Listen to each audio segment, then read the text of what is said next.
প্রিয় দর্শক শ্রোতা, আসসালামু আলাইকুম এবং অশেষ শুভকামনা সবার জন্য। এই এপিসোডে আমি আমার দুজন প্রিয় মানুষ নিয়ে কথা বলবো। তারা দুজনই বিশিষ্ট ভদ্রলোক এবং অতি সজ্জন ব্যক্তি। তো নাম শুনে আবার কেউ দয়া করে আনসাবস্ক্রাইব করে ফেলবেন না, কিংবা ভিডিও সুইচ করে অন্য কোথাও চলে যাবেন না। অনুরোধ করব শেষ অবধি থাকবার জন্যে। অনেক সময় শুরু যেভাবে হয় শেষ সেরকম নাও হতে পারে। তো শুরু করছি। আমার দুজন প্রিয় ব্যক্তি, প্রায়শই আমার তাদের নিয়ে কথা বলতে হয়, কারণ তারা কাজই এমন মহৎ করেন যে কথা না বললে আসলে তাদের প্রতি অবিচার করা হয়, ইনজাস্টিস করা হয়, তাই কথা বলি। সো সেই দুই প্রিয় ব্যক্তি হলেন বরকতুল্লাহ বুলু, বিএনপির এক সময়ের প্রতিমন্ত্রী এবং এখন ভাইস চেয়ারম্যানদের একজন। আরেকজন শামসুজ্জামান দুদু, তিনিও ভাইস চেয়ারম্যানদের একজন বিএনপির। তো সেদিনই বুলু ভাইকে নিয়ে কথা বলতে হয়েছিল, বরকতুল্লাহ বুলুকে নিয়ে। তো আজ আর তাকে নিয়ে কথা বলবো না, দুলু ভাইকে নিয়ে কথা বলবো, দুদু ভাইকে, বুলু এবং দুদু, শামসুজ্জামান দুদু। তো দুদু ভাই গতকাল বক্তব্য দিচ্ছিলেন জাতীয় প্রেস ক্লাবে, রাজধানীর জাতীয় প্রেস ক্লাবে একটি বিশেষ উপলক্ষে বক্তব্য দিচ্ছিলেন। সেই উপলক্ষটি হলো জাতীয়তাবাদী ফার্মেসি অ্যাসোসিয়েশন। সেই অ্যাসোসিয়েশনের প্রতিষ্ঠা বার্ষিকীতে তিনি কথা বলছিলেন, শামসুজ্জামান দুদু। সেখানে কিছু কথা বলেছেন যা আপনাদের সঙ্গে শেয়ার করা খুব গুরুত্বপূর্ণ এবং বিশ্লেষণ করা বিষয়গুলো। তো প্রথমে বলে নেই, জাতীয়তাবাদী ফার্মেসি অ্যাসোসিয়েশন আমার আসলে জানা ছিল না যে বাংলাদেশে এমন একটি সংগঠন আছে। খুব ইন্টারেস্টিং নামটি, নিশ্চয়ই আপনারাও বিনোদিত হয়েছেন শুনে। জাতীয়তাবাদী ফার্মেসি অ্যাসোসিয়েশন, তার মানে ওষুধের দোকানগুলো যেগুলোকে আমরা ফার্মেসি বলি সেগুলোও জাতীয়তাবাদী। অর্থাৎ ওষুধ বিসুখ হলে এখন আমাদের খুঁজতে হবে কোনটা জয় বাংলার আর কোনটা জাতীয়তাবাদীদের। ফার্মেসি সবগুলোতে যাওয়া যাবে না, এই ভয় আমার মনে এই নামটি জানবার পর থেকে ঢুকেছে। তো যদিও আমার জাতীয়তাবাদীদের সঙ্গে কোনো বিরোধ নেই, আর জয় বাংলা হলে তো যাবই না সেখানে। তো একটু খটকা লাগলো যে এমনও কোনো সংগঠন হয় এবং আছে, এবং প্রতিষ্ঠা বার্ষিকীও পালিত হচ্ছে প্রেস ক্লাবে। ভালো। তো সেখানে দুদু ভাই কি বলেছিলেন সেই আলোচনায় সরাসরি চলে আসব। দুদু ভাইয়ের বক্তব্য শুরুই হয়েছে, দেশে যত অপকর্ম হচ্ছে এই সবগুলো করছে জামায়াত ইসলামী, আর দায় চাপাচ্ছে বিএনপি সরকারের উপর। খুব ইন্টারেস্টিং বক্তব্য, কিন্তু এই ছিল হেডলাইন। এবার আসি তিনি ডিটেইলে কি বলেছিলেন, খুব বেশি না, ছোট। তিনি বলছিলেন, একটি মহল আছে যারা মিথ্যা ছাড়া অন্য কোনো ভালো জিনিস চিন্তা করতে পারে না। কখনোই তারা মানুষের আস্থা বিশ্বাসের সঙ্গে থাকতে পারেনি বলে সরকারে যাওয়া দূরে থাক, উল্লেখযোগ্য কোনো মানুষের সমর্থন নেই।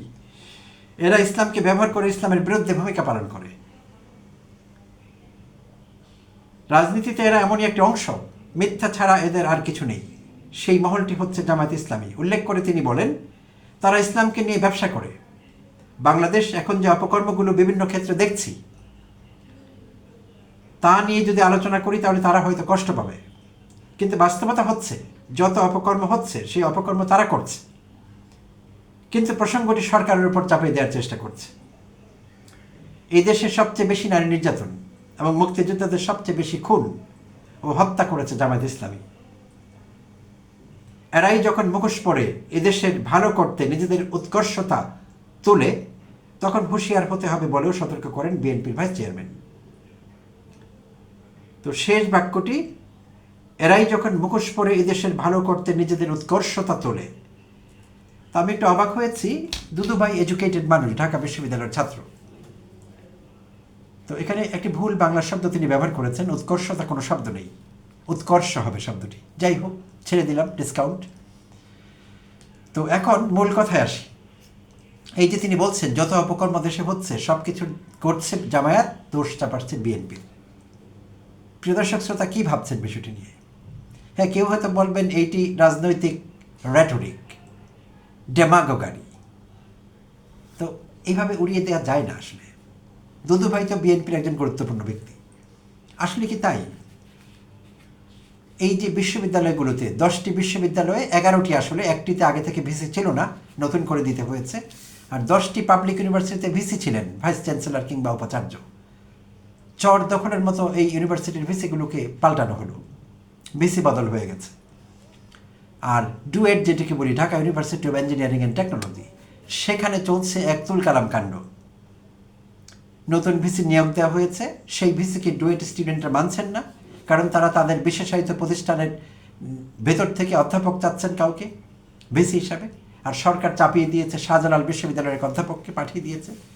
তিনি জয়েন করতে পারছিলেন না, অনেক চেষ্টা করে শেষে যখন বিশ্ববিদ্যালয় ছুটি হয়ে গেছে, ঈদের ছুটি, খালি মাঠে গোল দেওয়ার জন্যে তিনি ঢুকে পড়েছেন বিশ্ববিদ্যালয়ে, বিএনপির ভাইস চেয়ারম্যান, খুব সম্ভবত ডক্টর ইকবাল, শাহজালাল ইউনিভার্সিটি।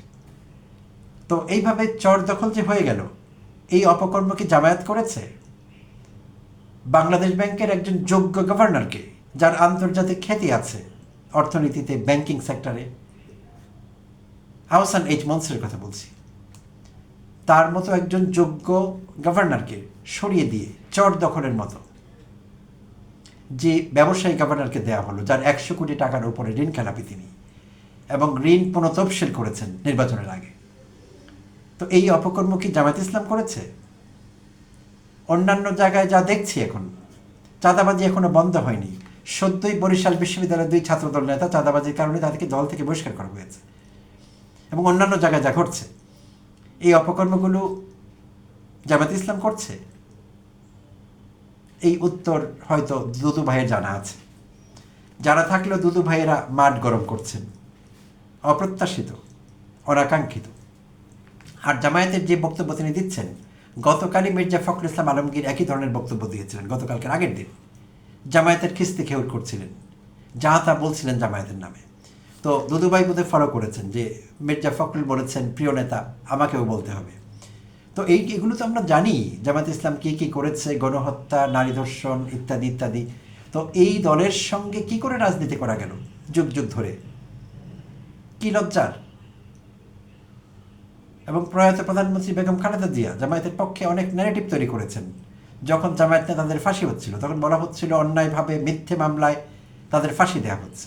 তার মানে এটা প্রতিষ্ঠিত হয়েছে যে এটি আওয়ামী লীগের ক্যাঙ্গারু কোর্টে তাদের সাজা দেওয়া হয়েছে, তারা ন্যায় বিচার পাননি।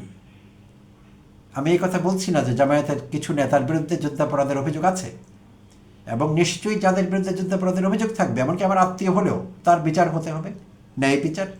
অভিযুক্তকেও ন্যায় বিচার পেতে হবে, এবং রাষ্ট্রকেও ন্যায় বিচার করতে হবে, আইনি ডিউ প্রসেস ফলো করতে হবে, সিস্টেমেটিক ওয়েতে যেতে হবে, প্রসিজারাল স্টেপসগুলো সব নিতে হবে।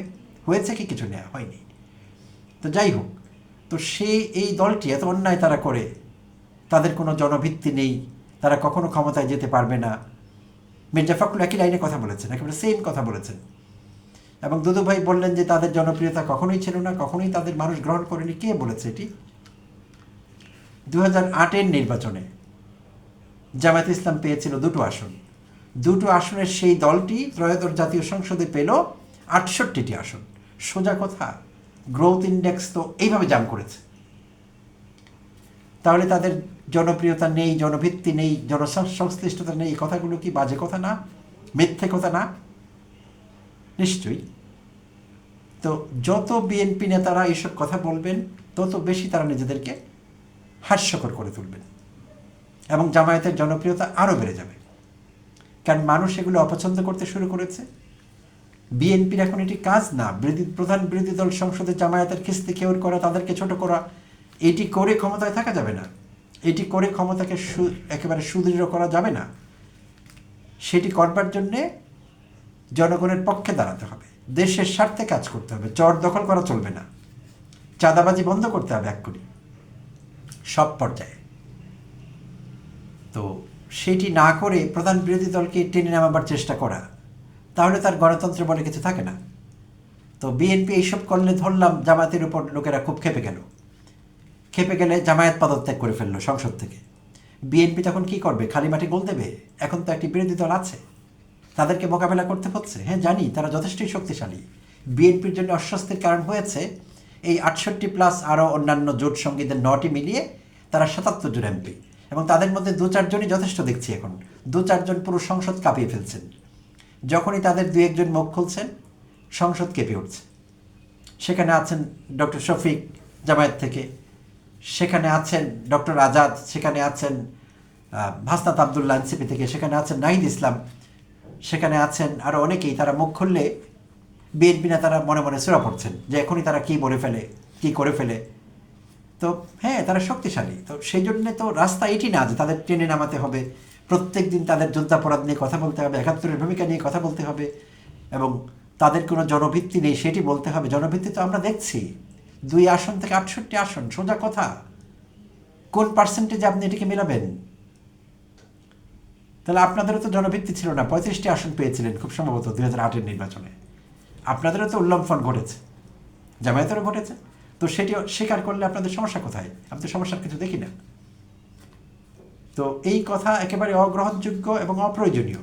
তো দুদু এবং বুলু ভাইদের মনে থাকে না, এই ২ ভাইকে, তারা কিন্তু সহোদর ভাই না, দলীয় ভাই, আদর্শের ভাই। তো এই জাতীয়তাবাদী আদর্শের ভাই, এই ২ ভাইকে ৫ জুন ২০২৫ দলের হাইকমান্ড কারণ দর্শাও নোটিশ দিয়েছিলেন, এবং বলা হয়েছিল দলের আদর্শ, উদ্দেশ্য, স্ট্র্যাটেজির পরিপন্থী কথা বলছেন আপনারা, কারণ দর্শাতে বলা হয়েছিল, এবং সতর্ক করা হয়েছিল ভবিষ্যতে এই জাতীয় বক্তব্য দেওয়া যাবে না। তো এখন মির্জা ফখরুল নিজেই দিচ্ছেন আবার, তাই আবার শুরু করেছেন এরা। আর এই সেই দুদুভাই ২০ মে ২০২৫ এনসিপি নেতা। আমি অনেকবারই কথা বলেছি, কারো কারো খারাপ লাগবে শুনতে, বাট উপায় নেই, একই কথা অনেক সময় বলতে হয়। ২০ মে ২০২৫ এনসিপি নেতা হাসনাত আবদুল্লাহকে বলেছিলেন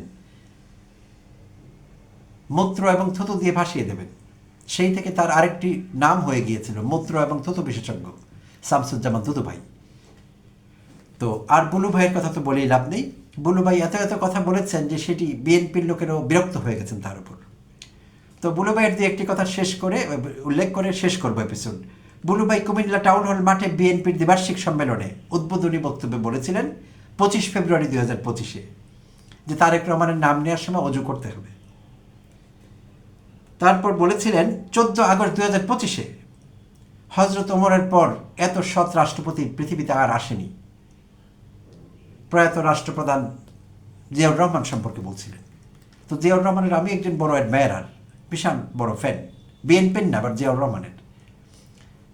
তো তাই বলে জিয়াউর রহমানকে খলিফা ওমরের বিপরীতে দাঁড় করানো যায় না।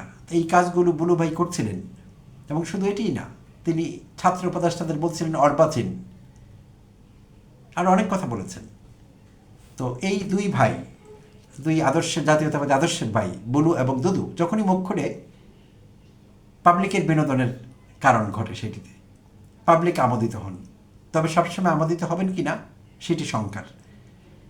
বিরক্ত হতে শুরু করেছেন জনগণ এখন। এই বক্তব্য তারা আর শুনতে চাইছেন না, এতটাই স্টেরিওটিপিক্যাল হয়ে গেছে, এতটাই একেবারে ছাঁচে বাঁধা হয়ে গেছে যে এটি আর নেওয়া যাচ্ছে না, একটু বাড়াবাড়ি রকমের হয়ে যাচ্ছে। প্রিয় দর্শক শ্রোতা, আপনারা কি ভাবছেন কমেন্টে জানাতে ভুলবেন না। তারা কি এইসব আচরণ অব্যাহত রাখবেন, নাকি নতুন কিছু বলবেন, কাজের কথা বলবেন? আমরা সেই সময়ের অপেক্ষায় থাকলাম। অনেক অনেক ধন্যবাদ জানবেন, সঙ্গে থাকবার জন্য।